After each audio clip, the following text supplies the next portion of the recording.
Hi, welcome to Coda Bass. This is a lesson for complete beginners on the fretting hand, which is the hand that plays the frets. So I'm going to take you around a couple of ideas and a couple of exercises that will hopefully help you get your hand round the bass quite quickly. There's a couple of things to take into consideration when you're playing the electric bass guitar, and that's that the neck is quite thick and the strings are also thicker than if you've played a regular guitar. So there's one or two things we have to take into account there, and we'll be shifting a couple of these exercises further up the neck for you for now. But I'll get on with it now and show you what we're actually going to be doing. We're going to start off by playing just using these first 3 frets on the E string to begin with, but we're going to go across each one, and we're going to be using fingers 1, 2 and 3, or if you're struggling and your hands feel a bit small, you can use fingers 1, 2 and 4, and I'll explain what I mean now by that.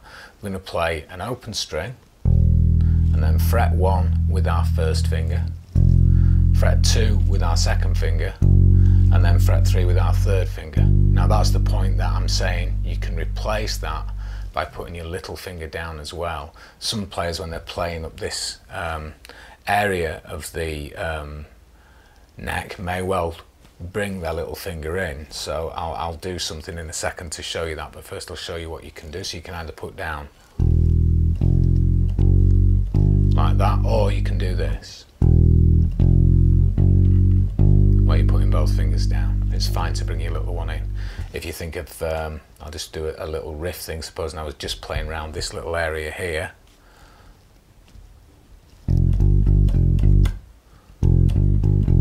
I may well use fingers 1 and 4 in that situation because of the distance between the frets. I can do it with 1 and 3,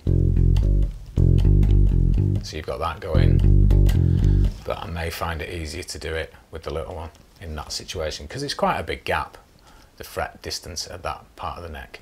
We're going to come across there and play open 1, 2, 3, using first off the open string and then putting down fingers 1, 2 and 3 on those relevant frets, and we're going to do that across each string. So I'll just take you through it nice and steadily. I'm going to play open E, fret 1, fret 2 and fret 3 on my E string, then an open A, and then frets 1, 2 and 3 on my A string, open D, frets 1, 2 and 3 on my D string, and then open G and frets 1, 2 and 3 on my G string, which could be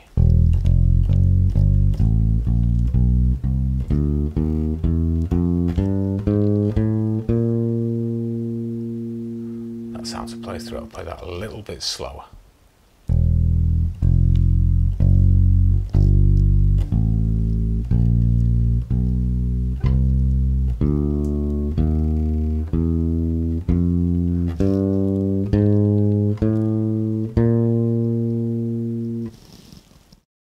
Hopefully you've been looking at the lesson on picking as well, and what we're doing there is we're just sort of putting the two together to ensure that we're getting a nice clean sound when we're playing. I just want to talk a little bit on something I touched on in the picking lesson as well, and that's when you're playing this exercise on its own, it's not the most musical exercise you're ever going to play, and a lot of people get bored quite quickly and don't want to stick at doing these sort of exercises. They're really good just for getting the dexterity of your fingers going. You're just doing something that's going to aid you playing a lot later on. If you have a practice regime where you say play for half an hour, the amount of times you can play that in 2 minutes, never mind 5 minutes, just going through it nice and steady is a bunch, and that would be okay. You can then go on and play what you're going to play afterwards. You know, if you do that for 5 minutes, you're going to really nail it, and you've still got 25 minutes left to do, you know, the tunes you're learning off the Coda website, some tunes that you may be learning on your own, and other things, and just playing for fun. But you're just incorporating that in the first 5 minutes when you're warming up, and that's a great way to go. So bear that in mind when you're doing them.